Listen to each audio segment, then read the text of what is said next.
now being broadcast online and throughout Parliament buildings. I just would like to welcome anybody watching us today, and I think we're going to have some in the gallery, especially work experience students. So just remember to mute your mobile phone and that no recording or photography of the meeting is allowed. So if you're content, we'll proceed with the agenda. Okay, members, we have 3 apologies so far. We've got the Deputy Chair, we have Sinead and Carol. I think we're still awaiting Claire. Is that it? Okay.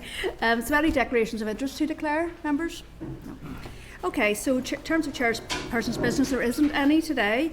Draft minutes then, I'm going to inform you that our draft minutes of our meeting held on Wednesday the 10th of June are found on pages 7 to 17 of your pack. Just going to ask, are people content? Go ahead, please. Chair, sorry, it was just under the Sir Optimus report. Yes. It was discussed under 5.4, not I have 5. it under 5. matters arising. Do you? Yeah. Sorry. No, that's okay. Thank That's you. okay. But are people content that there are 3 count of the last meeting? Yeah. Okay.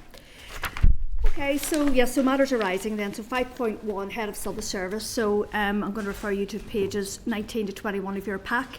So just to advise, a response has been received from the Head of the Civil Service to the committee's correspondence of the 20th of May 2026 in relation to equality impact assessments and cross-departmental cooperation. So Ms Brady has indicated that she is happy to meet with the committee and has outlined that the Civil Service remains committed to the effective implementation of equality and good relations duties as set out in Section 75 of the Northern Ireland Act.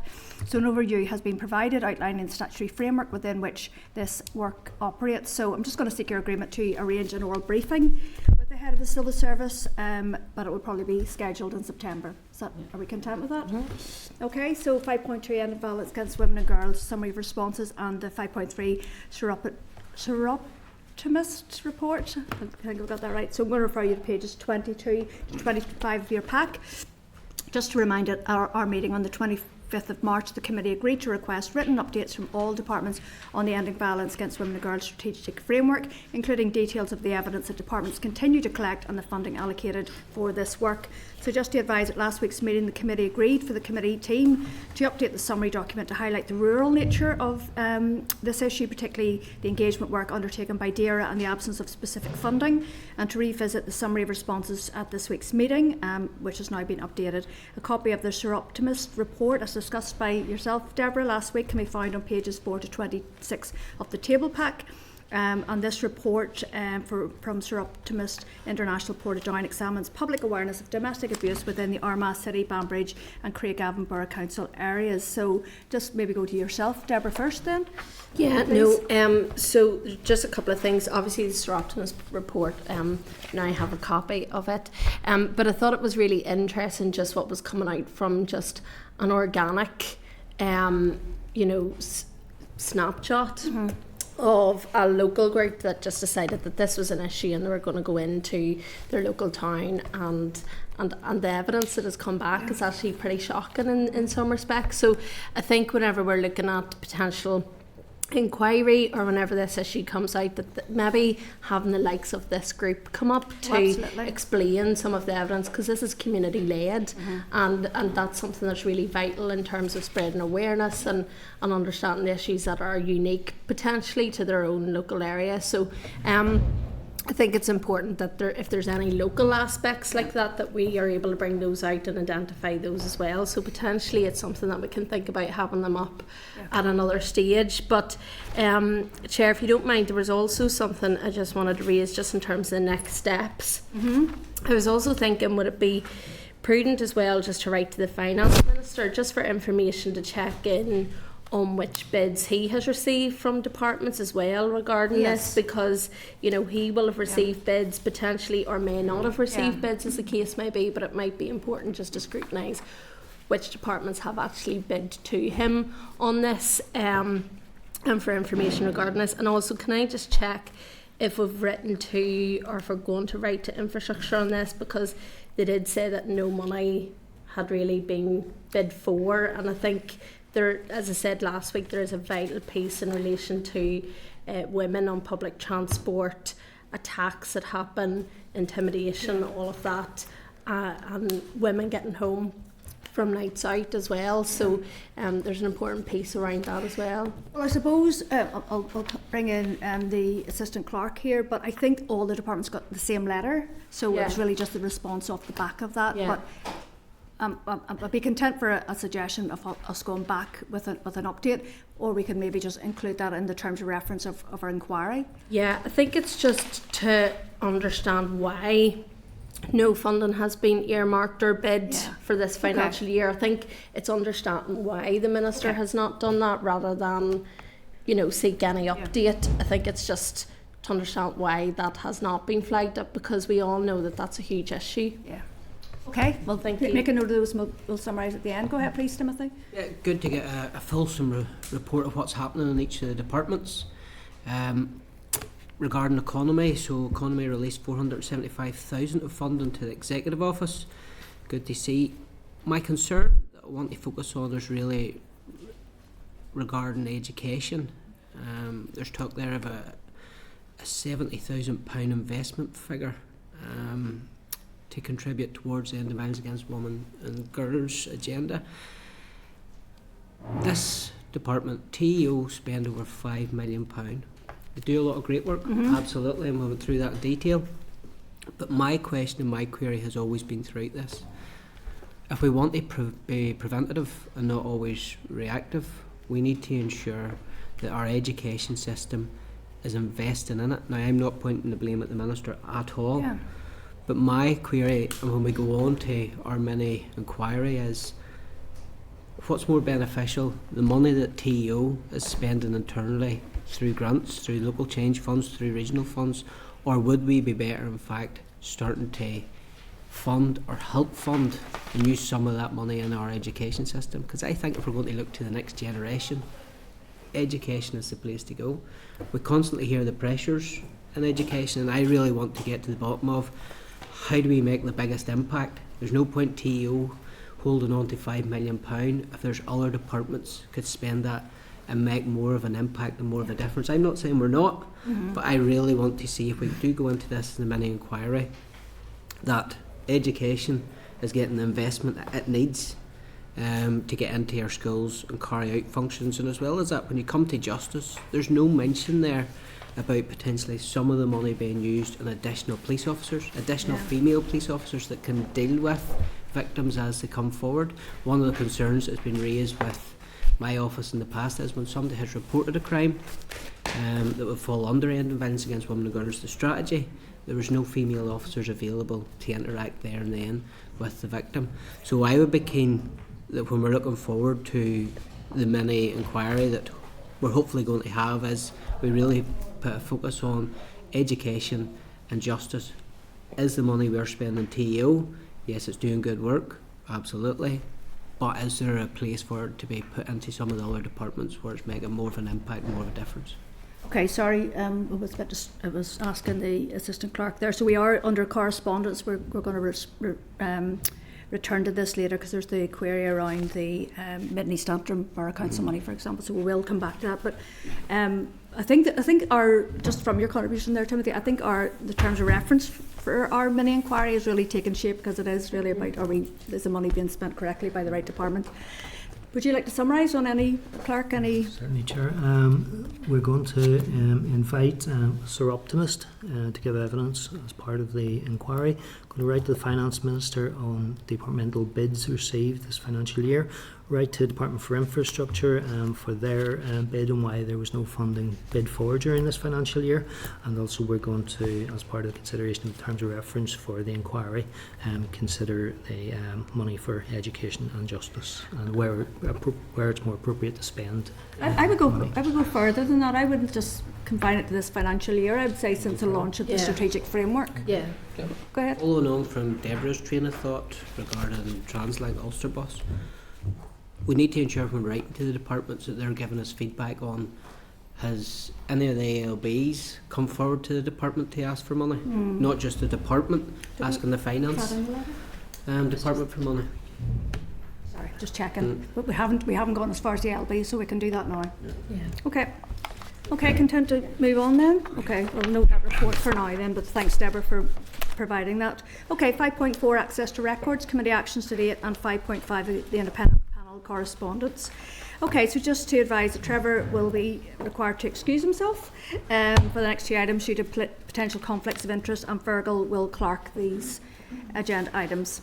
Thank you. Okay, so just to remind members that the committee considered correspondence from the independent panel at yesterday's meeting. Some concerns were raised during last week's oral evidence session that the panel's report may not be published before the bill completes its assembly passage. However, they have confirmed that this delay will not affect the bill, as its key recommendations relating to the primary legislation have already been published. So just to remind that the panel's final report will contain recommendations relating to the inquiry. However, these are intended to inform and influence its work once established. The Executive Office will have the opportunity to consider these recommendations when preparing the inquiry rules and developing its terms of reference. Likewise, any recommendations the panel makes in relation to the redress scheme, such as additions to the list of prescribed institutions, will be implemented through secondary legislation. So just to remind that details of the recommendations contained in the reports issued periodically by the panel can be found at Annex B of their correspondence, which is on page 52 of the table pack. Regarding access to records, the panel outlines how it is clear that the scope of the bill is confined to the establishment of the public inquiry and the redress scheme. It is the panel's view that these issues would be more appropriately addressed through bespoke legislation to establish and govern a permanent archive with a specific focus on removing existing barriers to victims and survivors and their families in accessing records. So I'm going to refer you to pages 27 to 38 of the pack for a summary of the committee's actions to date regarding access to records. And just to remind that the committee agreed at last week's meeting to review previous actions it had taken in relation to access to records to ensure that reflection of the panel's recommendations in this area are covered. This has been updated by the Assistant Clerk to reflect any further actions the committee has taken since the brief, which was considered at our meeting on the 29th of April. So thank you for that, Sarah Anna. It is excellent, very helpful. And a summary of the responses from the Trust can be found on paragraphs 3 to 14 of the Clerk's brief and paragraphs 29 to 38 in relation to the actions of the Health Minister. In relation to the work undertaken in this area by TO, the correspondence to the committee on the 10th of December last year, they highlighted how they have led discussions and coordinated various strands of work with the Department of Health and PRONI. In paragraph 40 of the Clerk's brief, a summary of how they have supported a programme of work to improve access to adoption information for adults is also outlined. In terms of the work undertaken by the independent panel, this can be found in paragraphs 15 to 27 of the brief, and the committee has already taken a number of actions that align with the panel's recommendations, and these are also reflected throughout the relevant sections within the brief and are summarised in the table under paragraph 28 of the brief. Okay, so in terms of actions then, so the first of all would be to send the follow-up correspondence to the relevant ministers and departments in relation to the committee's outstanding letters of the 29th of April 2026 seeking updates on previous issues raised. Agreed? Okay, and to write the First and Deputy First Minister and the Minister of Health to request that they undertake a formal cross-departmental scoping exercise on the design of a permanent archive. This should take full account of the recommendations of the independent panel and initiate preparatory work towards bespoke legislation to establish and govern the archive with the specific aim of removing existing barriers to victims and survivors and their families in accessing records. I'm wondering, see the Preservation of Records Act, historical institutions, could that not just be amended? Have we looked at that? We have looked at that previously, Okay. Chair, and they said that the Health Minister outlined it wouldn't be possible. Okay. Are we content with that action? Go ahead. Yeah, Please. just a couple of things. I suppose I still remain deeply concerned about the Trust and their preparedness and readiness for the inquiry. So going down through, Belfast Trust has already appointed a Band 4 staff member to support redaction process. Good, being proactive. The Trust also has procured specialist redaction software to assist with the release of records. I would want to know if it is a success and if it's a good job, will all the trusts be able to avail of that? Because that's something that surely should speed up this process. If they're all digitised, the records, that should be something that's a worthwhile and forward-thinking investment. Going down to the South Eastern Trust, the Trust notes the registers have been assessed as fragile. What does that mean? Is that because of their age? So there's 1,200 files and 6 adoption registers. I'm still concerned that they've said here that they're being assessed as fragile. But what does that mean? Does that mean when it comes to it that they're... It's just the quality and the state of them now, but if you want us to go back and ask for a... And point 10 in it talks about needs additional ring-fenced resources. So that's all the trusts, and that's something this committee should be pushing for. I commend the work that's been done to date in this. Yeah. Certainly the committee team have taken heed and put all our points across that have been raised. Excellent pulling this together. But I think there's a job of work on the committee to keep the pressure on the trust, because I feel that's where the big link is in all of this. I wonder then, just to, as a similar suggestion that Deborah made there, I wonder should we approach the Finance Minister to ask as an approach we made for extra money for the Ring Department of fencing Health? for this. Okay, anything else, Timothy? No, that's it. Okay, just one other action then, to revisit and give consideration to relevant recommendations from the independent panel when scrutinising the associated delegated legislation. Okay, thank you. So, do you want to summarise any actions then? Is that just that last one there? So, yeah, I think so. In addition to the three set out in the brief, to write the Finance Minister is to have any approaches about ring fencing. Okay, thank you. Okay, so 5.16 and 5.17 TEO draft list of 9 technical amendments and notice of amendments tabled on the 16th of June for further consideration stage. So just going to refer you to pages 141 to 147 of the table pack. Just a reminder that yesterday the committee held an additional meeting to discuss the committee's final amendment to the Inquiry, Mother and Baby Institutions, Michael and Laundries and Workhouses and Redress Scheme Bill in advance of further consideration stage, which will take place on Monday the 22nd of June. Yesterday the committee agreed to change the posthumous date from the 29th of September 2011 to 28th of April 1953, and the notice of amendments reflects this amendment tabled by the committee.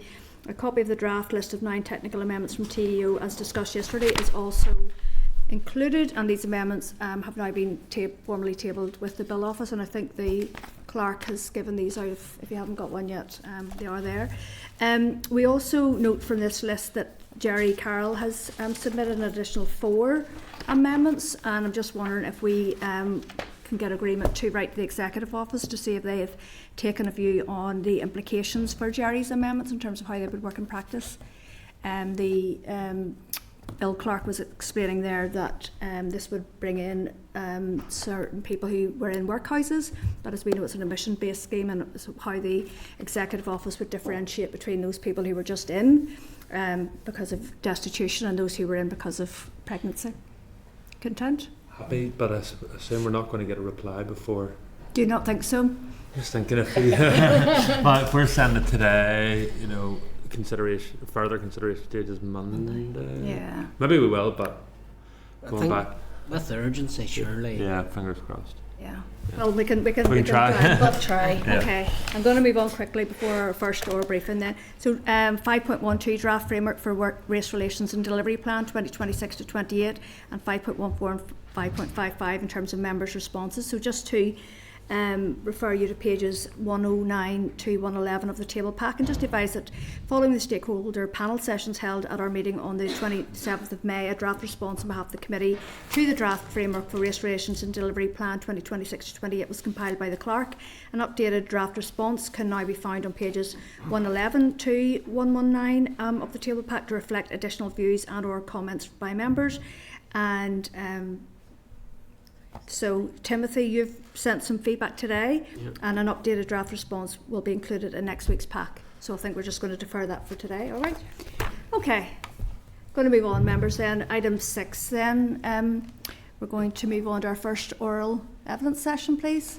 Okay, thank you. Okay, members, so our oral briefing, first one today is from the Independent Commission for Reconciliation and Information Recovery, ICRIR, in terms of the Peter May's report findings. And I'm going to seek your agreement for Hansard to record this oral evidence session. Okay, are we agreed? Yep. Thank you.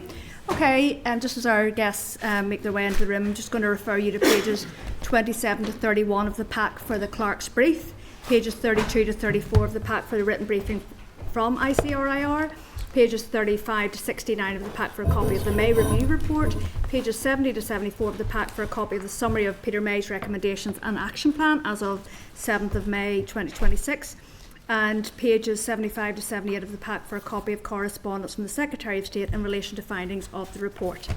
Okay, so welcome back.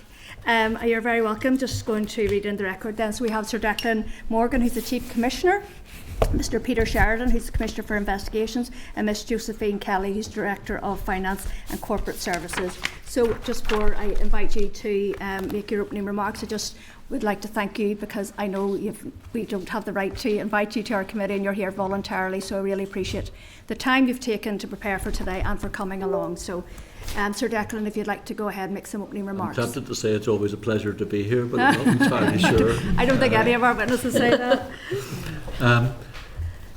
Legacy is controversial. It's the subject of political debate. There's no surprise in any of that. There's no single right answer to legacy, and there's no point in pretending that there is. This Act, the 2023 Act, had things that were helpful to victims and families. It provided for investigation. It provided for information. It gave opportunities for prosecution, and it provided for reports for families. And for people who had been shabbily treated by the closure of the HET in 2013, unceremoniously, without any explanation or indication of support for what was to happen thereafter, this was a lifeline. But it had issues that were problematic. Although it provided for prosecutions, it didn't provide us with the powers necessary of a police force in order to carry those prosecutions out. And the effect of the Act shutting down inquests and civil actions was horrendous for the people who themselves were aspiring towards using the inquest process, which I had set up as a result of the coroner's service being left under my charge at the end of 2015. And for those people, I understand why for them this Act has been something that has been difficult to stomach, and I don't pull any punches in relation to that. So I had a decision to make to balance those things together, and I took the view that just as when I set up the inquest, I didn't stop because the people who didn't have inquests weren't going to get something out of the arrangement.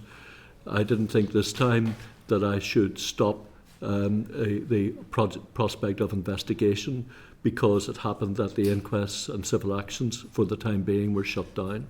And I felt that the obligation to families was overwhelming. We started on the 1st of May 2024. We are and were a startup. We had 7 people at that stage. We had a budget which was based on our having 40 cases in the course of the first year. We had 60 people who came to us in the course of the first month. We had 159 people who had come to us by the end of the first year. But our budget profile hasn't changed. And the present position is that we are operating at about half of the investigator complement that is appropriate for our needs. And that is something that has been recognised not just by us but by independent people whom we have jointly brought in with the Northern Ireland office, and the NIO, or sponsor department, is supportive of the fact that that is an issue. We had, when we did bring people in, we were bringing them from a wide range of areas: the Met, PSNI, the Ombudsman, HMRC, civil service, lawyers, people in finance, people in HR, people in communications, data protection, people in TRIM, because for us, the recognition that trauma was at the centre of what we were doing was vitally important, and TRIM is and has been at the start of everything that we've been doing. Around the end of last year, I and other board members became aware of behaviours that we didn't think were appropriate and that needed to be investigated. And for that reason, we decided as a board to set up a review to look at culture which was, as you know, carried out by Peter May. And in discussion with the sponsor department, we also looked at questions of governance and finance, because we felt that those issues needed to be examined as well. And the report that has been produced has addressed 19 recommendations in relation to how we should proceed. And we accept all of the recommendations. We are working closely with Peter May in order to implement those recommendations. Some of the recommendations you will see are, a once and done effort. Setting up a finance committee, for instance, is just setting up a finance committee. But some of the recommendations are things that will require sustained, ongoing engagement. So Peter and I overseeing the way in which findings reports come through and the relationship between findings and investigations as that happens is a continuing process. About half of the recommendations have now been completed and the other half are all on track. And we have regular weekly and fortnightly meetings, which are essentially oversight meetings in order to ensure that we keep at this. Those meetings will probably become less regular as we go through these recommendations and we manage to deal with more of them, but it will take time in some cases, particularly in the cases involving culture, to ensure that we get what we want. It's not altogether a surprise that if you bring a range of people from totally different backgrounds together that you will have the potential for problems, but the bottom line is that there is no excuse for rude or disrespectful behaviour, and it doesn't matter whether it is in relation to women, which of itself is of course a concern, or men, or anybody else who is connected with the organisation, including requesting individuals or other people who, for whatever reason, may have views about the Commission. We are better than that, and I am sure that our staff have appreciated the commitment that we have shown in the last couple of months towards reaching out to them to make clear that we are committed to ensuring that the issues raised in Peter's report are dealt with. I can tell you a little about where we are in terms of reports, if that's going to be helpful to you, or you may want to leave that to the questions. Well, I think we've been given the action plan, the updates report, that one there. So we have. What I was talking about was where we are in terms of cases that are coming through. Oh no, that'll be useful. So Sorry, yes, sorry. I'll give you the headlines, as it were. We have 123 investigations that are ongoing. That's more murders than the Met has in the course of a year. We have, and the cases are varying in complexity. So you have a case like Guildford, where there has been a huge amount of work already done, and that all needs to be examined. But the other thing to remember about that case is that it was part of a series of events over a certain period. So there are about 8 to 10 linked cases that we need to look at. And cases with that degree of complexity, we estimate, will require at least 5 years of investigation before a report could be issued. That's our estimate. We have other cases where the complexity is quite low, where the opportunities for investigation are quite small.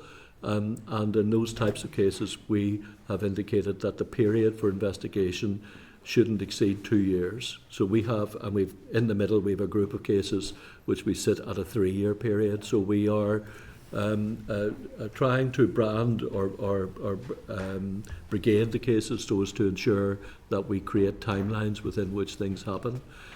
We have 4 cases which have completed their investigative process.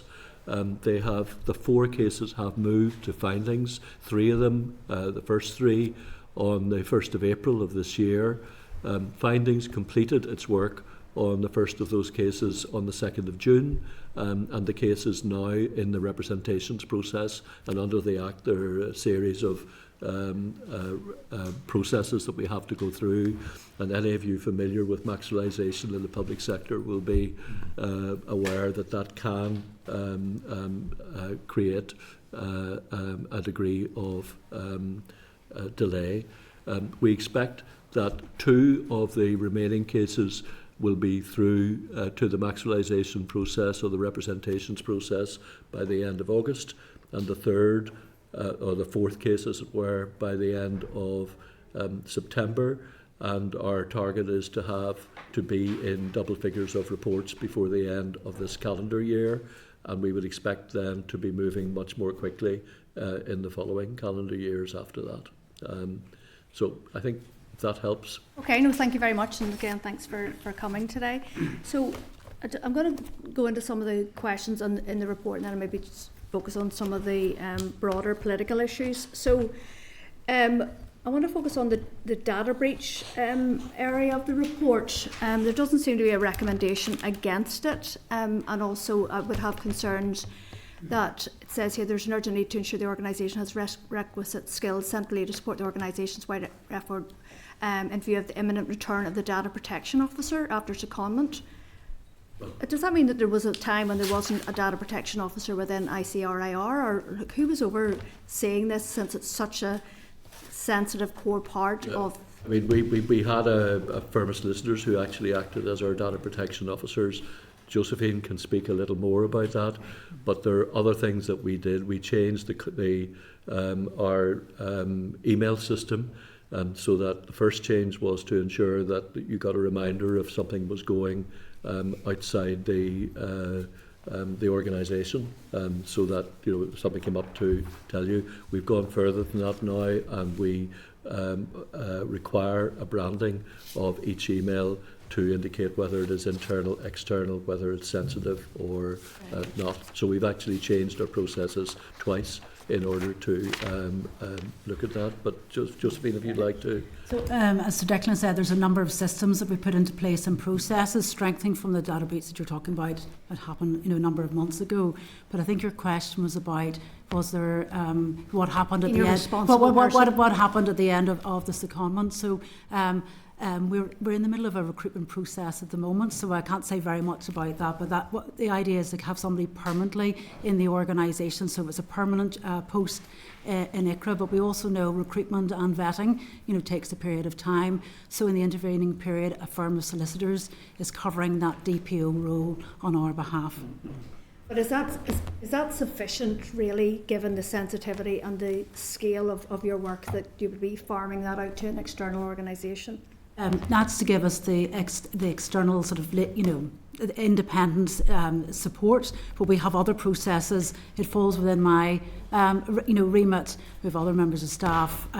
We would like to build on that by having a permanent member of staff, but we are building all the time on our security and processes. So this isn't just a once and for all, it's an ongoing process. Okay, thank you. I suppose we as a committee, we've heard from other ALBs, outside bodies that have had to come in, commissioners have had to come in and sort out the photocopier and work out the policies and recruit the staff. And I think, taken from this report, that it's probably very similar, that you were starting with a blank piece of paper and a pen on your first day, and you had to scale it up very quickly from that. And I suppose, with hindsight, the fact that you are based across 3 different locations, if there have been factors that if you could have gone back and started again in terms of your setting this up, what do you feel is salvageable from what maybe the mistakes that were made at the start? Well, the word salvageable sort of hit, and I'm not sure that where we reversible, maybe reversible. Some of the decisions taken at the start. I mean, the truth is, Chair, that we had a long discussion in the board about whether we should start on the 1st of May, despite the fact that there was a start date then, because we took the view that our level of maturity was such that we were at risk of being completely overwhelmed and that the organisation wouldn't recover from it. So and one of the options would have been to formally start but not accept any applications for, say, 6 months or something like that. And maybe that's something that we should have, we should have talked to our sponsor department about to see whether they would have been up for it. Of course, in the events that happened, if we had, we'd have been talking to one government the 1st of May and another one sometime thereafter, and the other one would be telling us that they agreed that the Act wasn't suitable in various respects. And there's never a right answer. I think there's no doubt that starting as we did in the state of very limited preparedness that we were in has cost us. And we could have avoided that by putting it off for 6 months or something like it, but it would need to have been for that length of time, because what happened when we actually got started was everybody who came to us on the investigative side, not everybody, but most who came to us on the investigative side had to be vetted. Yes. The election came at the start of July.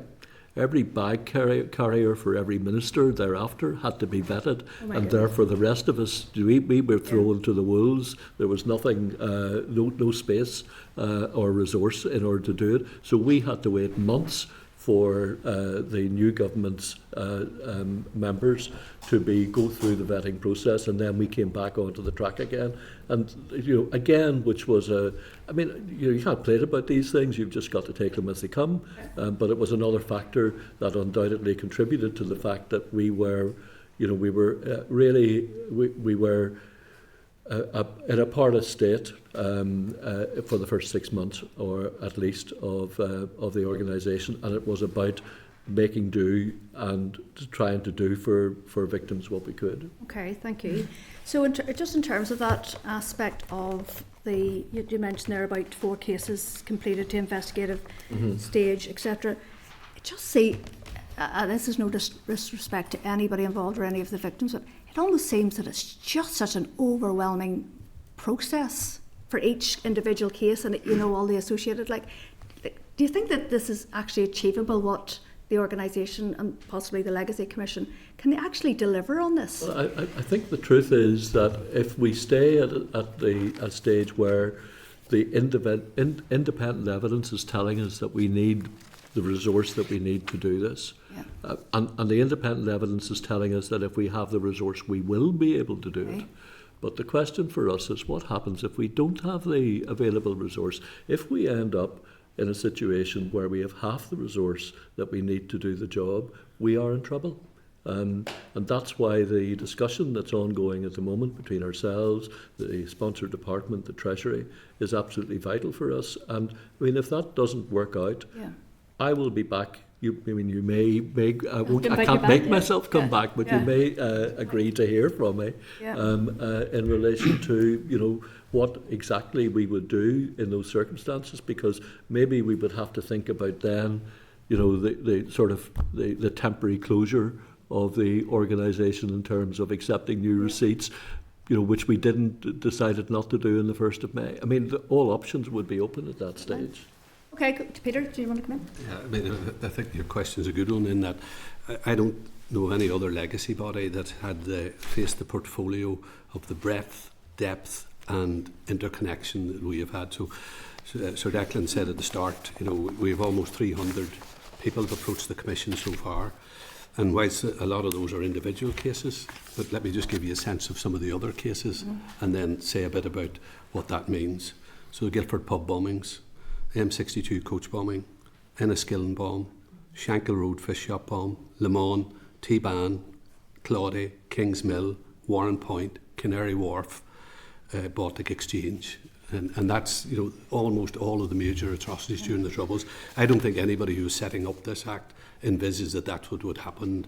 And certainly when we arrived in, and we were told 40 cases in the first year, and 60 in the first month in it. But then if you come to look at, as Sir Declan said, I think the Metropolitan Police on average run about 100 to 125 murders a year. PSNI are probably around the 16 to 20 mark a year in it. But when you look at those cases, what you find is most of them are typically single incidents. So he stabbed her, domestic violence case, one victim largely rather than a number of victims, where the evidence is there at the scene, live, the witnesses are there, there's limited historic disclosure, there's limited likelihood of intelligence or state involvement in it, and progression of those cases either to the CPS or PPS can run pretty quickly. And having been in charge of murder investigation teams before, you can run down the investigation team very quickly in it. That's very different than in legacy, where you have multiple fatalities, all those cases I listed, multiple fatalities across the whole range of linked incidents, evidence that is decades old, incomplete or contested, extensive intelligence and state material. I mean, I have to go looking in all of the state agencies. They have to give me the information. That takes time to do that, and then to triangulate that information as it comes in. There's extensive intelligence and state material. I think the PSNI alone had 44 million documents. That's one agency. There's persistent, intensive investigation from the start of this. I haven't been able to run down any cases at this stage in any of them. And then we have continuous legal, political and family scrutiny. We were two solicitors today about their families and their case in it, and that's constant. So sometimes I don't think there's an understanding of the scale of the work that we're being expected to do. And as Declan said, we're still running at less than 50% of the resources need to do this. Okay, thank you. There's only 5 of us, by the way, today at this meeting, so everybody will get a little bit more time. Don't worry, there's not more people online ready to come in for questioning. Just one more for me then. So it's just the wider political issue around the new Legacy Act and your engagement with the NIO and the passage of that and the impact, the uncertainty, possibly, for want of a better word, in terms of what the final bill will look like in terms of your ability as an organisation to move forward. Any comment on that? Well, I mean, obviously, the sooner, the quicker the uncertainty is addressed, the better. Legacy is always difficult, like it or not. When you sign up for it, you understand what you're signing up for. I mean, none of us can say, "Oh dear, we didn't expect this to happen." I mean, the assumption has to be, it'll generally be worse than you think it might have been, or more difficult. So, from our point of view, I think we would want to see things coming through. There are things that we need to get. We need to get powers, for instance. We need to get engagement from Ireland in order to make this work. And if we don't get those, then we won't be able to do for the victims and families what we want to do, because what we want to do is for them to walk away from this process. I'm not saying that they close the door on it by any means, but that they know that they've investigated everything that needs to be investigated in order to find out the truth about their loved one. And if we leave doors open like Ireland or some other area that hasn't been addressed, we won't have succeeded in doing that for those families. Thank you. Just while it's in my head for bring Deborah in, so we received a very useful update from the Department of Foreign Affairs in relation to the actions they are taking forward. I think that was maybe January of this year. So if there's anything we can do in terms of maybe writing to the Irish government on your behalf, I suppose you have your own channels, but if there's anything we can do to facilitate that sort of dialogue around updates, we'd be happy to do that. Right, thank you very much. I'm going to go to Deborah, please. Thank you. Thank you for coming to committee today. I really appreciate the evidence that you've provided to us. I just wanted to follow on from the data breach aspect. I'd obviously noticed that there was one on the 18th of March that related to 25 individuals. Was there any other further data breaches that took place, or was there just that one? I started in the commission in January, so I can talk from January onwards. So there has been none in that period of time. Okay. I can come back to you with the facts if you want. My recollection, there's been another one, but it wasn't. We reported to the commissioner, but it wasn't probably required to be reported, but because it was reported. Yeah, we reported it to them. Okay. And are we aware of the source of those data breaches? Are you aware of the source? Yeah. Yes. And that's being fully investigated then by the ICO and everything. And that's why we've changed the email arrangements, because the email arrangements previously wouldn't have contained those warnings about emails going outside the organisation.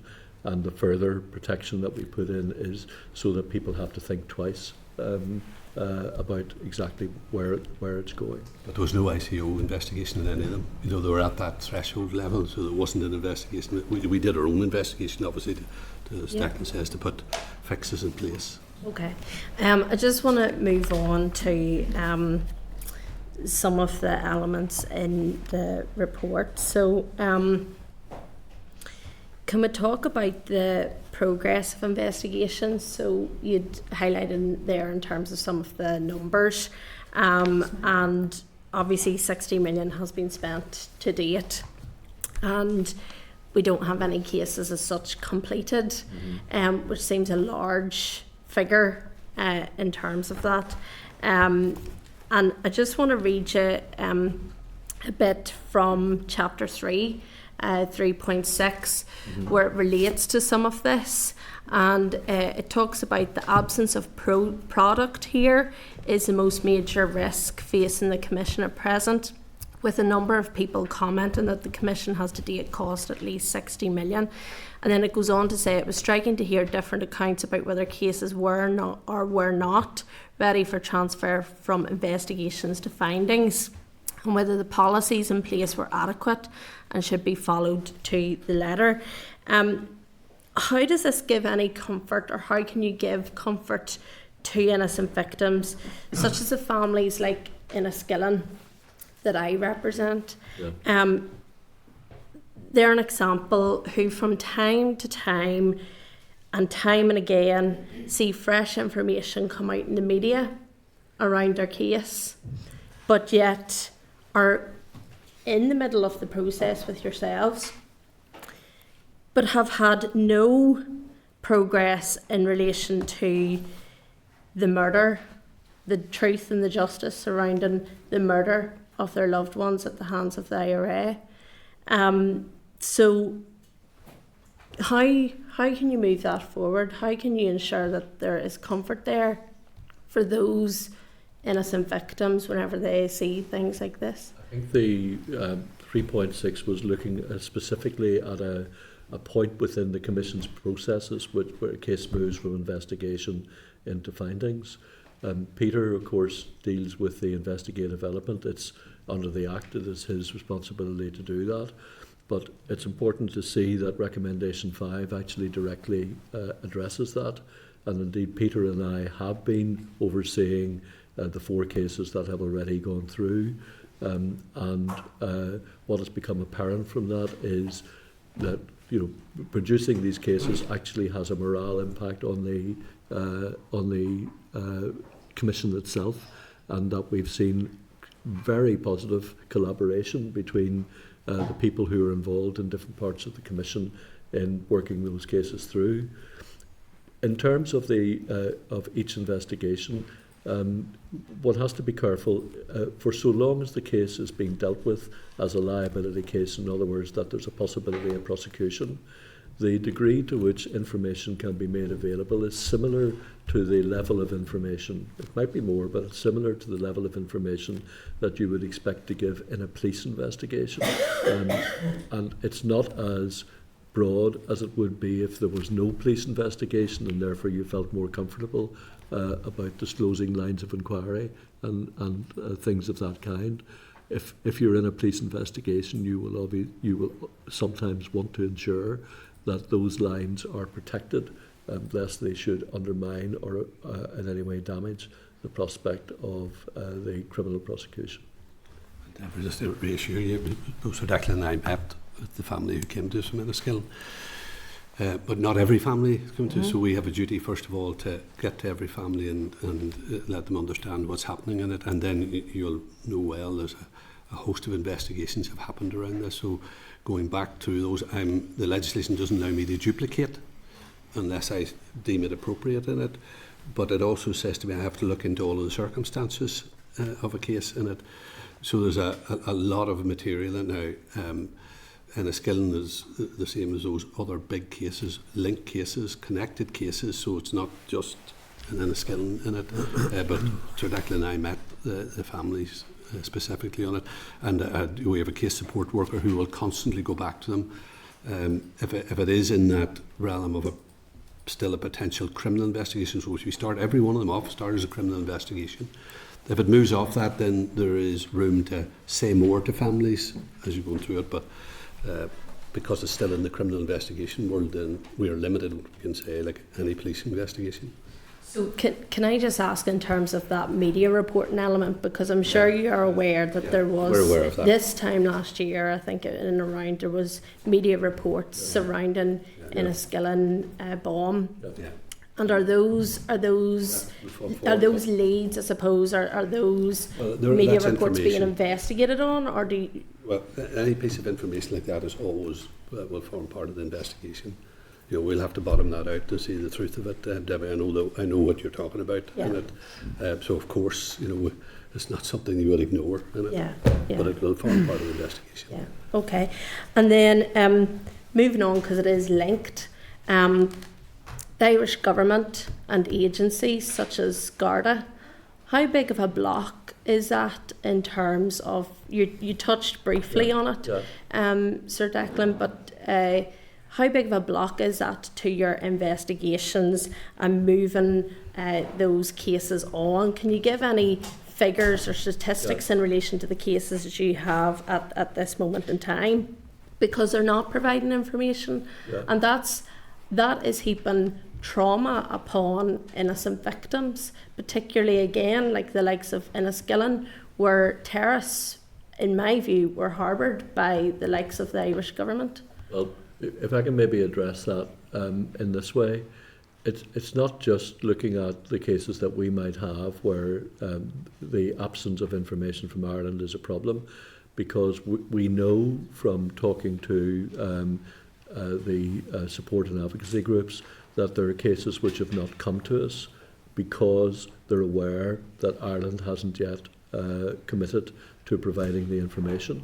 So the present position is that Ireland is not providing us with information in relation to investigations, that Ireland is complying with what's called the mutual legal aid process, in other words, international letters of request, which and only in relation to cases where there is an active criminal investigation, and that process is quite time consuming, and in an individual case can take 18 months or more before the information is provided, and even then you might have to follow up. What we want in order to make this work is what we have with other agencies. So with the other agencies, we have, in each case, a disclosure protocol, an example of which is on our website.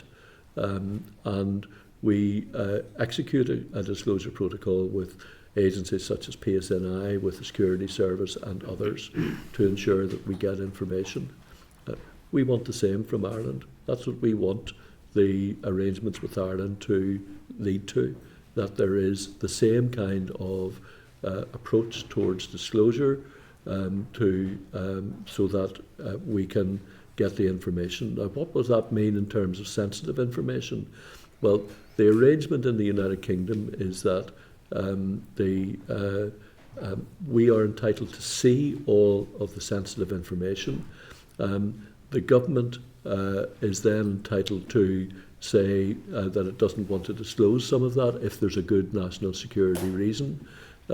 We are able to enter into discussions with the government about that at that stage. I mean, that's what the structure tells us. And if there is a disagreement, whether it is the family and the government, or the family and the ICRIR, that there's then a process for the courts to make a determination as to whether or not the information was wrongly withheld or not. So if you look at that in a corresponding way, then what you would be looking for is an arrangement where the sensitive information from Ireland will be disclosed by some mechanism within the Commission. that we would have an opportunity to discuss that information, the retention of that information, where the Irish government sought to do so, and that there correspondingly should be a judicial process in the Republic of Ireland to make determinations as to whether or not the retention of the information on national security grounds was appropriate. So it seems to us that the objective should be to mirror in each jurisdiction the ways in which this is done. And sorry, just on the back of that, if you don't mind, Chair. So obviously you've brought that forward to NIO in terms of what you want there. I've made this point to the Yeah. to Northern Ireland Affairs Committee. I mean, I'm on record as having said so. Okay. And in terms of figures so far, in terms of the requests that you have made on cases to the Irish government, what's the rate of response? So I'm at the double figures, Deborah, and victims' families will know that they've made requests for information, so I have had no response to any of them yet. Now, Sir Declan and I met with Justin Kelly, the Garda Commissioner, back in January, and there's no reluctance on the Guards, but it's a political issue. The politics of it has to be resolved to allow the Guards to release the information, but there's no response to any of my letters to date. And what will happen at some stage, once I have exhausted an inquiry and that's the outstanding bit of information, then I'll have to either pause the investigation or accept I'm not going to get it and write up the report to Sir Declan for the findings of it, but it will be missing that piece of information. And that's crucial. Well, it could be, like in any case, without knowing what you don't know, that's why we ask the questions. What information do you hold on this, and this? But we have had no responses. And yet. you said that you were in double figures in terms of... Yes, the letters for requests for Do information. you have a figure on that, in terms a specific figure? I could come back to you with the exact figure, Deborah, if you want, but my last recollection was somewhere in the region of 11 or 12 letters. The fact that you haven't received any response from the Irish government in relation to such critical information that relates to the trauma that innocent victims have had to go through speaks volumes, in my view, that the Irish government is withholding information that could provide truth and justice to innocent victims here in Northern Ireland. I think just speaks volumes. So thank you.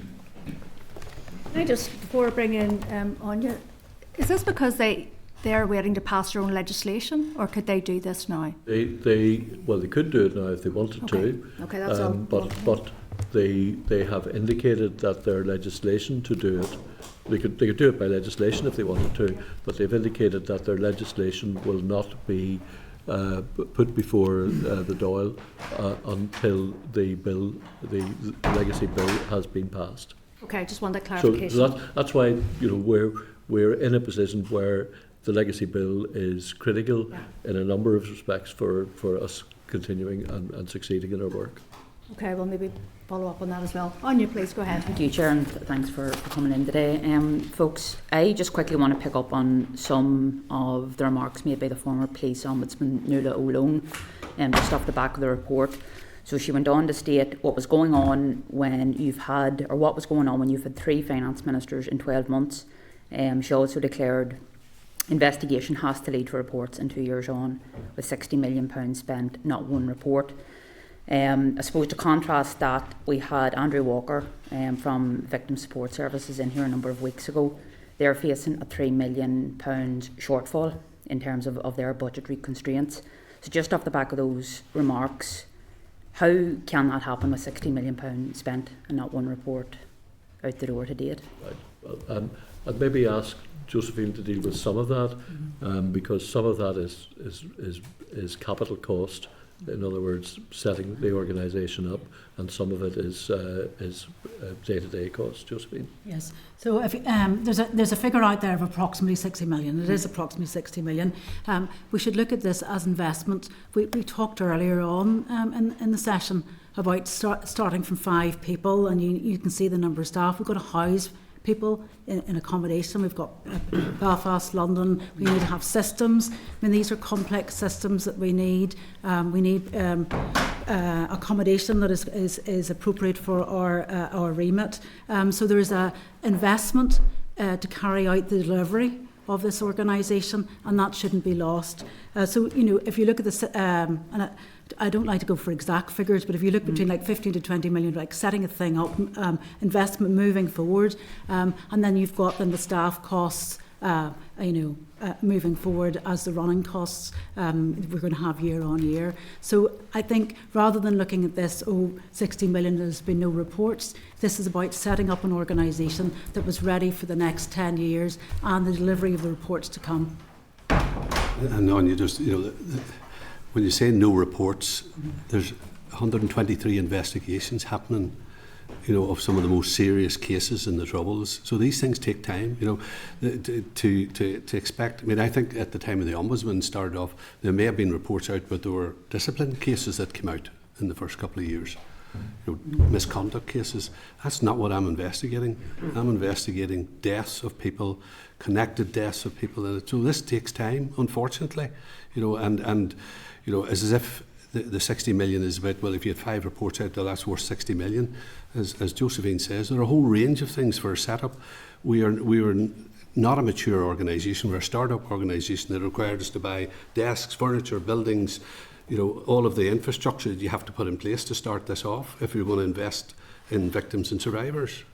And, I don't think we can cheapen it to say, well, if you'd had a report out, that would have been worth the 60 million in it. There's a whole lot of start-up in this that we were almost expected to be a mature organisation at the very beginning. And of course, that's not the case.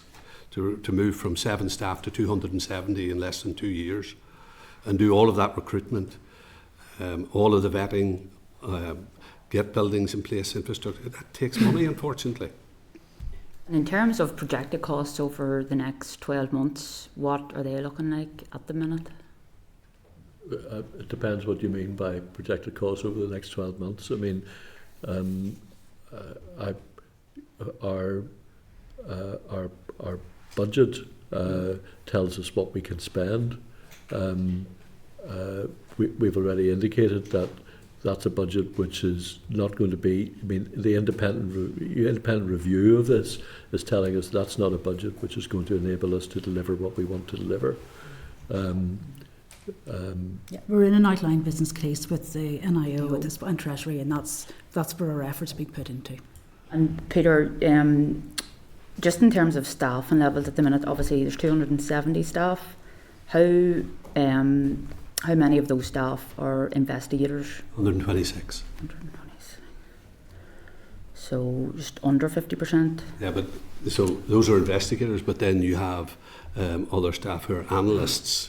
Major incident room staff who are the receivers, the recorders. So, I would say about 75% of the organisation is in my side of the house. Yeah. So if you ask the simple question to many investigators, I'll tell you that's 126. If you ask me what's in my directorate, it's closer to 200. It's closer to 200, yeah. Okay. Obviously, there's been, in the report itself, Peter May's report, there have been descriptions such as toxic, and I know, Declan, you had touched on some of them in your opening remarks. There had been other issues raised, such as senior leaders talking openly to staff about their concerns about members of the senior team and being negative about other senior leaders.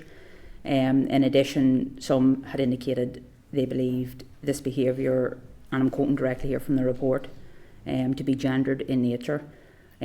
Quote, "I would not be treated in this way if I was a middle-aged man," was one of the quotes included. Had any of these concerns been raised previously at your board, or had any board members previously been aware of some of these concerns? The concerns were certainly discussed at the board in December, and was part and parcel of the decision that we needed to have a really serious look at this.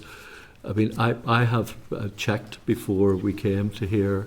We have a process for raising a grievance if somebody has a grievance. We have a process for raising a concern if somebody has a concern. The process for raising a concern involves a disclosure to an independent whistleblowing champion, which is designed to guarantee the anonymity of the person raising the concern, if that's what they want. I have asked if there has been, through any of those processes, any indication from any member of staff that there is a gender issue, and I've been told that there have been no complaints of any kind through those processes, although there have obviously been things that have been raised with Peter May. But I think that actually requires us to look much more closely at the issue, and that's why the culture approach that we're taking is designed to see if we can bottom out whether there is evidence of gender issues within the Commission. I mean, the Commission itself, if you look at it, the Chief Executive is a woman, the Director of Finance and Corporate Affairs is a woman, the Director of Human Resources is a woman, the Head of Findings is a woman. I mean, we are, of our leadership team, 10 of the 14 people involved in the organisation of that team are women. You know, we have a strong representation of women. 56% of our, 54% I think of our staff are women, and 46% are men. So we have, you know, a lot of good diversity issues in terms of our composition. We need to make sure that there's nothing below the surface that we need to flush out. Maybe just to add to that, so the senior leadership team sets the tone in any organisation, and where the tone fell short, and it did, according to Peter May's report, fall short, then that's our responsibility, and none of us here intended to distribute that responsibility anywhere else. We have to fix it now. In terms of trying to help the committee understand, not as a mitigation, because there is no mitigation for some of the things that happen, but trying to help people understand how did these things happen in this, you know, from your perspective in it. So the operational side of the Commission, my side of the House, is demand-led and urgent. Victims and survivors of events from 30, 40, 50 years ago want to know. They're not abstractions, they're real people. Many of them are elderly. Many have been promised answers by the state before and have been failed. So there's a moral rate which drives pace in an organisation when that starts to happen. So, you know, I keep saying that the culture of that can cause friction in an organisation, or tensions or stresses in an organisation, where people, investigators who have absorbed the weight of victims' experiences can speak with an intensity that others might feel is aggressive. Now, I know from the corporate side of the organisation, they're as equally committed around victims and survivors. They're equally committed. There's no difference in that. But what's different in it is they are constraint-led because they have a budget. They have human resources. They have to follow procedures, vetting. So you get these two clashes of, we need people now, we need investigators. You know, the pressures from families and survivors who have been waiting for so long want answers now. But yet, you know, when you go back into the organisation, they have to take, the processes are there, but it does create real gaps. And our finance and governance framework was being built while the organisation was running. Now, as I say, that's not mitigation, but it's trying to have an understanding is why did some of these things happen? And in terms of the recommendation, actually recommendation 13, if I'm right, Peter, has the board actually finalised its raising a concern policy? Yes. Yes. One more. One final question, Chair. And I suppose it's a broad question in nature, and when we discussed briefly the report at a sitting many weeks ago, when we decided to ask you to come back in, my main concern was obviously with victims and survivors seeing the report and some of the content within the report. How, from your point of view, in terms of trying to give victims and survivors confidence that may well have been lost off the back of this report, how can you take steps to address that? I mean, you know, one of the things that has been apparent from our engagement with victims and survivors, which we have done extensively now since the report came out, is that the concern is about the case. In other words, the concern is about what is happening to the case, and is this going to stop this case progressing or slow it down in any way. So in many cases, it's reassurance about the way in which we're progressing with the case. That has been important. Just given the theme of your questioning, there is one more thing I'd like to say. I took the opportunity, along with my fellow senior commissioners, to apologise to those people who had been through the experience of being disrespected in the Commission. And I want to take the opportunity to publicly acknowledge and apologise to them for what they went through, and to recognise and commend people who felt able to come forward and to demonstrate that there were problems that needed to be resolved. Okay. Philip, please. Thank you, Chair and colleagues. Thank you very much for coming along. It's a genuine pleasure to have you here, Sir Declan, Peter and Josephine. People who have dedicated their lives to public service here in Northern Ireland. People who could have happily retired and instead dedicated themselves again to public service, because at the core of all the work that you do is to try and provide truth and justice to victims of terrorism, regardless of their background or their political persuasion over many years in Northern Ireland. Sir Declan, that's what you have dedicated your life to as Lord Chief Justice. Peter, that's what you dedicated your life to, serving formerly in the RUC, the PSNI, and the very man then who went on to deliver probably one of the most iconic photos in the history of Northern Ireland, the handshake between the late Her Majesty the Queen and the late Deputy First Minister. So I just want to record my thanks to each and every one of you for your public service. I just want to pick up in relation to, first of all, the points that you had commented on in relation to the obstruction by the Irish government.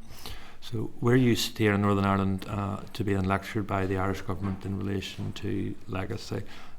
But this is the first time that I've heard that there's been over 10 requests sent by yourselves to the Irish government for information. So I'm just trying to get to the bottom of how many murders does that involve. So is that 11 separate murders, or is that cases in which multiple people were murdered? What is the... That's 10 separate cases looking for information from. And I think there were some 540 deaths along the border. So you can see the size of this. As Declan says, we know people haven't come to us because they've said, well, what's the point? Because you can't get information about it. So that's until the politics of that's fixed, Philip. My job was to get information, seek to get, as Declan keeps saying, the unvarnished truth. We can only do that when we get information from everybody, no matter where the agency is. That if people constantly talk about the importance of victims and survivors and then somehow do the opposite. And what do you have a view as to what the Irish government have to hide in relation to the requests that you've sent and have gone unanswered? I don't know, that's a kind of a political question, Philip. I just want the information. I don't know whether they're hiding it. I think it's stuck in the politics of this place. But we need to be able to look beyond politics in relation to the Irish government's view of the UK or the UK's view of the Irish government. At the end of the day, this is about people and this is about victims. This is about people who were Catholic, Protestant, people who were of no religion at all, who were innocent people and who were murdered. And at the end of the day, all we're looking for is to seek truth and justice from that. So I just find it frankly remarkable that a government in the Republic of Ireland who are attempting to bring the UK government to court in relation to their views on legacy, that they are denying the request from yourselves. I just want to pick up on another issue in relation to an article, an interview done by the Chief Commissioner of the Northern Ireland Human Rights Commission, who in my view is a failed political campaigner and someone who has wasted public money here in Northern Ireland trying to pursue her political ideology. But she made some very serious accusations about members of the ICRIR, claiming that both you, Sir Declan, and you, Peter, were in positions that were untenable. In their interview, she maintained that you, Peter, as lead investigator, could not be independent and your position was untenable. And to you, Sir Declan, she said that she questioned your conflict of interests in relation to your role as a panel member in the Supreme Court. Obviously, the courts have made a ruling that Ms Kirkpatrick was wrong and her attacks upon you were not true. I'm just wondering if you would like to take any opportunity to set out your response to some of the claims made. Firstly, to you, Peter, she believes that the majority of relatives view your role as untenable. Let me be very clear, as somebody who's a victim of terrorism, I don't believe that your role is untenable. I think the role that you've played in Northern Ireland over many years, you're the perfect person for the role and you should not resign. And I think you're doing an excellent job. Ms Kirkpatrick does not speak for victims that I know. So I just want to see if you want to make any comment on that. You can answer as you see fit. Happy. So I've tried not to get involved in that spat. The courts made the decision. In fact, as far as the Supreme Court, it said it was an unarguable case, my independence in it. So, but I fully acknowledge that given my policing background, there will be people out there who will have concerns about my role. But the way the Commission is structured, it's if somebody came to the Commission and said, I don't want to go to the Commission because Peter Sheridan's there, we have methods and methodology that people can come in, and I have said that I have quite happily, if that was stopping a victim coming, then I will step aside, excuse myself from that investigation, and my deputy investigator Keith Sortes, who was Canova, will take over the investigation and I'll not be part of it. So there are conflicts of interest already in place in it. You know, when you look at that 300 people I said to come to the Commission, they come from every walk of life. They come from veterans' families, from police families, from prison officers' families, from the broader nationalist community, the broader unionist community, but they also come from IRA families and they come from loyalist paramilitary families. And I've just recently dealt with a family of an IRA man who was shot dead by the army and finalised that case with that individual. And so I accept, Philip, there will always be, just the nature of Northern Ireland, I don't know who you would get to do this job that everybody will accept. It's no more than in the politics of the place. All I can say is I do my level best, always have done for whoever comes into the organisation. But if somebody are desperately sure that they would come in if I wasn't there, then I will recuse myself and it can be picked up by somebody else.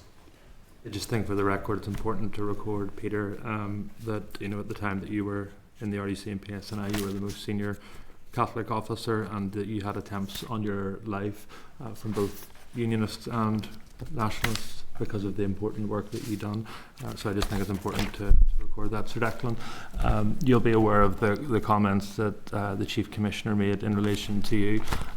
She stated in her interview that some members of the legal profession would feel uncomfortable arguing against the ICIR, knowing that you would, if they ever come in front of a Supreme Court panel that may include a person that would have been maligned by them. Obviously, the Commissioner doesn't understand the operation of the Supreme Court, but that's another matter. I just wondered if you have any comments. No, I mean, the Supreme Court operates, as you would imagine, a conflict of interest arrangements. I mean, I've regularly talked to the President of the Supreme Court, have talked to the President of the Supreme Court in relation to that, and those systems have worked satisfactorily. I was just concerned in relation to some of the comments that she made. She stated the other point that I would make about the occupation of these two senior roles. Since the setup of the ICRIR, there may have been opportunities to engage with the families more directly, to share information, to be transparent, demonstrate the independence, and in my view, they have failed to do so since being set up. And in fact, they have become maybe a little bit more combative than they needed to over these issues. I noticed in the response that had been issued by the ICRIR, it clearly noted that the Chief Commissioner had not taken up your kind offer to have a meeting with her to discuss the issues that she had. Now that she's been defeated in the courts and having wasted public money on her attempts to undermine both your credibilities, has she now met with you? No, we haven't had a meeting. I haven't renewed the offer, but I mean, I'm happy to talk to anybody about any aspect of this and to hear what they have to say. And then finally, just for me, if you could just confirm for the record what the final conclusions of the Supreme Court ruling were in relation to this matter. Well, the Supreme Court's judgment in Dillon recognises, what the case was about in the end was, did the legislation indicate that in all or virtually every case the ICRIR was going to be not convention compliant, and the Supreme Court held that that was not made out. So what it effectively means is that it's up to us in each and every case to demonstrate that we can be convention compliant, and that's what we intend to do. Thank you very much. Okay, thank you. Timothy, please. Thanks very much, Chair. And it's good to have you back at committee once again. From the outset, from the inception of the ICRIR, these have come under significant pressure, particularly from nationalism. It's almost as if they want you to fail, they want you to disband.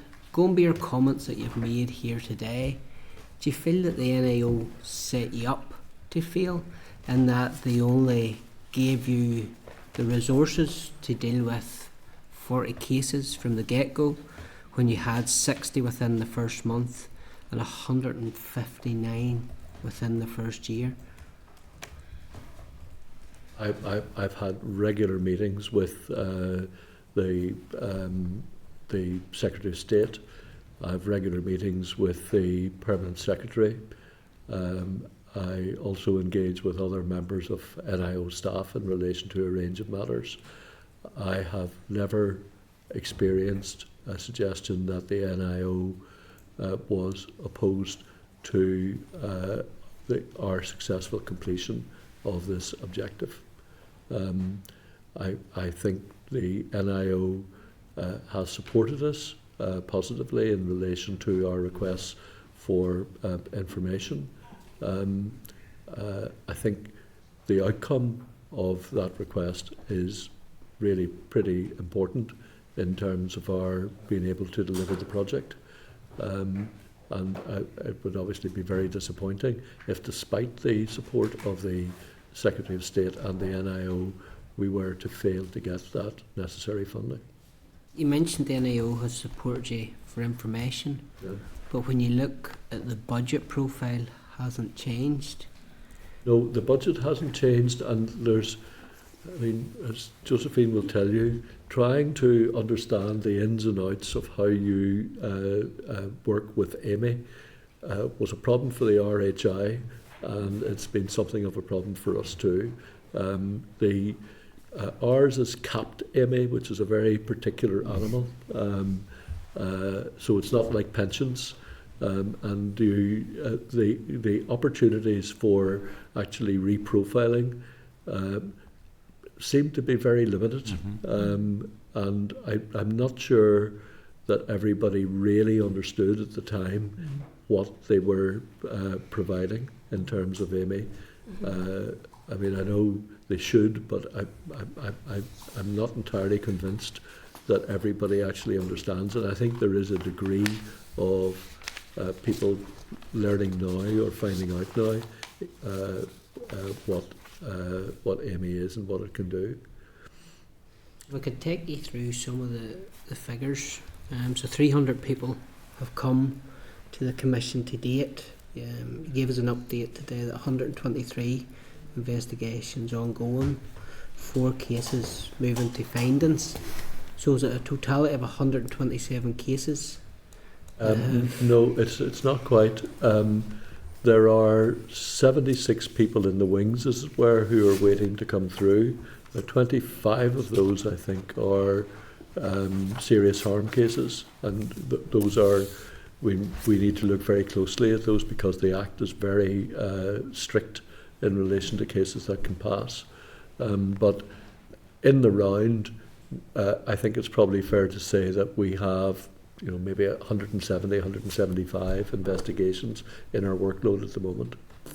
Just to give you some clarity around that, because I hear the comment out there that the 300 or the up to 300 is just inquiries. It's not inquiries. These are people who have come to the Commission and they have asked for their case to be examined. They're not inquiries. There's a whole range of other people ring in and inquire. These are people who have come to the Commission. 300 individuals? Well, it's not. It's just shy of 300 at the minute, right? 300 individuals, yes. So what happens when they come to the Commission? They go into what's called case support.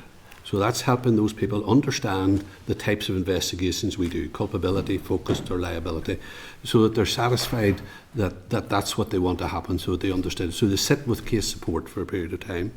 Then they go through what we call a case management panel, where their eligibility is agreed. So once that happens, then they move from there into being allocated into investigations and into a syndicate, for a specific syndicate to investigate their cases. The investigation then happens, and then they're transferred to findings. So, there's a sequence there that, unlike if somebody went into the police and made an allegation, the investigation starts right away. With us, because it's legacy, people need to understand what it means for them and what the outcomes of that look like. So we take time with them. It's part of the trauma-informed approach we have to it, so they understand. There are very few people, once they've heard that, decide, okay, well, that's not for me. There are some, but they're a small number. And then we go through a case management panel for eligibility, and the case is then taken on. Can you give us a breakdown or a flavour of how many of those that were murdered, the families, have come forward to you, involved or were serving police officers, military personnel? Obviously we have the Veterans Commissioner up later on, so it'd be an idea, it'd be good for us to have. Yeah. So I don't keep a record because we investigate deaths, so I don't look and see, well, was that Protestant or Catholic, or they're from the IRA or from UDA, so I don't keep them. But if you're asking me as somebody who has experience and can look down the cases, and by and large, so a third of the cases that came at the start were veterans' families. That changed in probably October, where when the Secretary of State and the Taoiseach made the framework agreement, and you saw the debate taking hold in England about veterans. That has nosedived in terms of the number of veterans who have come since that time to the Commission, to less than a handful. The next numbers were police officers and prison officers. And then you almost had an even split, Timothy, of people from the wider nationalist community and the wider unionist community. I mean, they were almost, if you'd have tried to write this up in advance, you couldn't have got better in it. And then there were a small number of families whose loved ones were in the IRA, and then a small number of people who came from the Loyalist paramilitary background. And we have those cases as well at the minute. There are some cases where the deaths didn't happen in Northern Ireland have come to us. So that brings its own complexity into us, including cases in the Republic of Ireland. If we could just sidestep and take you towards the new proposed bill for the Commission. Clause 72.5 requires the Commission to act compatibly with not only the national security interests of the United Kingdom, but also that of Ireland. So for me, constitutionally, that's outrageous. And from what we've heard today regarding the Irish Republic's failure to engage, failure to release information, it makes it even more absurd. So foreign states have competing national security interests, and to bind that we have to take on board the interests of a foreign state that aren't taking our interests on board, aren't releasing the information for victims of terrorism, innocent victims that are left in limbo. He said 540 deaths along the border. How many of the cases you're currently investigating have a cross-border dimension to them? Is the 10, 11 the totality, or is there a lot more of them? A lot more than that, Timothy. I don't have the finger off the top of my head, but there's a lot of cases have a cross-border link. So the 10 or 11 is the cases you progress to a stage to ask the guards, but it might just be, Timothy, that there's no information I require, that I can get the information here because it's already been shared previously with Northern Ireland. I mean, there are a whole host of reasons why, but you'll not be surprised in Northern Ireland, the cases aren't limited to here. So this disclosure protocol, Yeah. have you made the request for that? We had the meeting with the Garda Commissioner that we had in January was with a view to exploring the arrangements for disclosure, and the message back was that for the time being the politics is that they're not going to engage in a process of disclosure outside the international letters of request. Was that a decision taken by the Irish government? That was we were told by the Garda Commissioner that he had spoken to the Minister of Justice, and that was the position that he was taking on the basis of that discussion. So going back to my question, so clause 72.5 requires the Commission to act compatibly with not only the national security interests of the United Kingdom, but also that of Ireland. Yeah. You have had meetings Yeah. with the Garda Commissioner, who has then come back and told you that because of the politics that they won't release that information. Yeah. In other words, that until the legacy bill passes in the United Kingdom, that their legislation will not pass. And the question, I think, coming back to what I said earlier about that clause, is what does it mean? If it means that that in Ireland, where there's a national security issue in relation to the information, that they will disclose it to the Commission, and then it will be subject to a ruling in the end by the Irish courts as to whether or not national security interest is protected, then that mirrors what we do in the United Kingdom.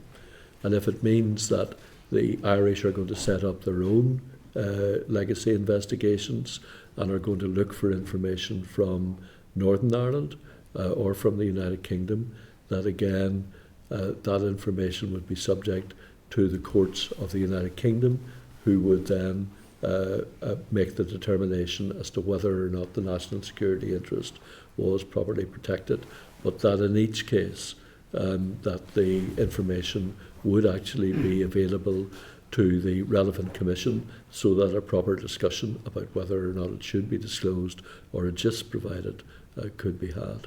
If that's what it means, then I think there's a lot of sense in it, but that presupposes a whole range of things which, as far as I can see, are not yet in place. Last one, please. Yeah, following on from Philip's questioning around the Chief Commissioner, calling both yourself, Sir Declan, and Mr. Sheridan into question.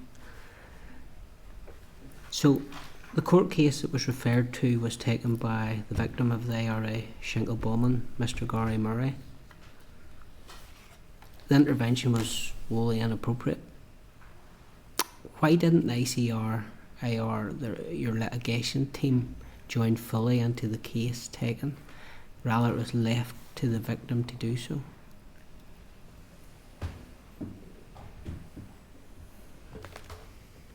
We have, we have to make a judgment about the fact that we've been criticised by a wide range of people in various different ways. This criticism was unusual because it came from a commission, but I mean, we had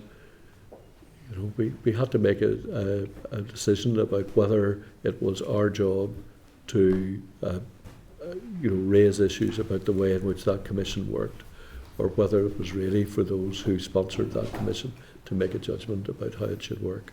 And therefore we stepped aside and didn't feel that it was necessarily in the public interest for us to be proactive in that. And final question is around the conduct of Operation Denton, who went to Dublin without any safeguards or appropriate steps, decided to disclose sensitive information to campaign groups. So 123 investigations, 4 cases going to findings. Can you assure us that prior to the disclosure going to be made in the future by the ICRIR, that there'll be a proper process in place rather than information, as we've seen with Operation Denton, given to far left and left wing groups for political purposes. Certainly our disclosure arrangements are that we talk to the families in terms of making disclosures to them, and we prepare reports which are subject to the usual maximalisation processes, which will require some disclosure and publication to the general public in the end. Those are the only people who will get the substance of what we found. Okay, thank you. So that's the end of our session today. I really appreciate your Thank you so time as much. always. Good luck with your work going forward, and if there's anything we can do as a committee to support that, please get in touch. Well, we might take you up on that. Okay, members, I'm just going to maybe take a 5-minute comfort break, but maybe will we read any actions into the record and get agreement on those before we do that? Ladies, go ahead. Just firstly that officials will come back to us in relation to the exact number of letters sent to the Irish Government asking for information. We hold on just a second so we can hear. Sorry. Yeah.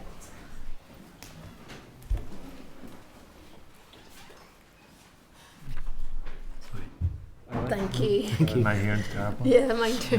Firstly, then, it will officials will come back to us in relation to the exact number of letters sent to the Irish Government asking for further information from them that have not been responded to.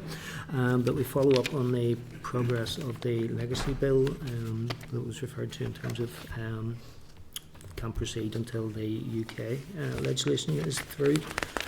That was all that I had, Chair. Can I raise a couple? Yes, go ahead, please, Philip. And I think it is unbelievable the fact that 11 separate requests have been made by the ICRIR to the Irish Government, and they just haven't been responded to. This could be 10, 20, 30, 40 murders that this could be a result of. The very flowery letter that was sent by the Department of Foreign Affairs to this committee in January made a commitment that they would do all that they can to ensure truth and justice for all victims here in Northern Ireland, and it's clear that they've done the very opposite. So I'd like to propose that we as a committee write to back expressing our deep concern and alarm at the action that they've taken to date, and ask them to fully cooperate with the ICRIR and search for truth and justice.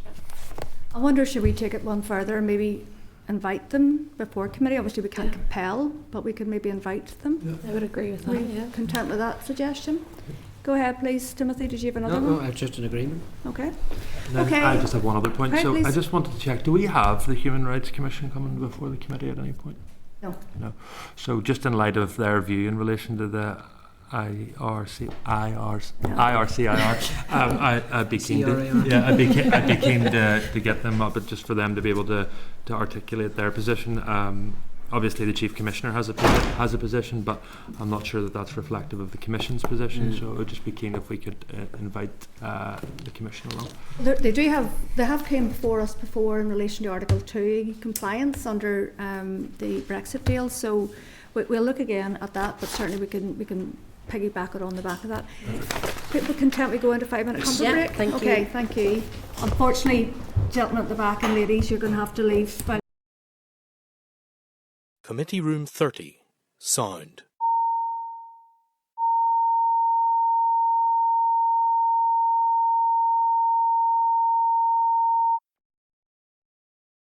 Committee Room 30. Sound.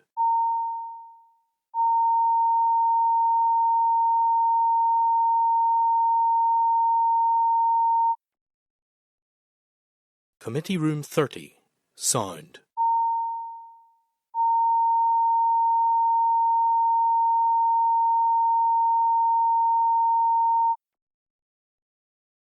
Committee Room 30. Sound.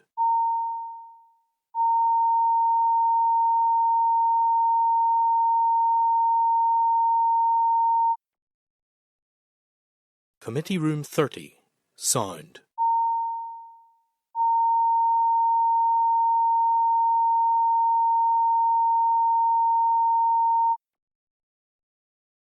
Committee Room 30.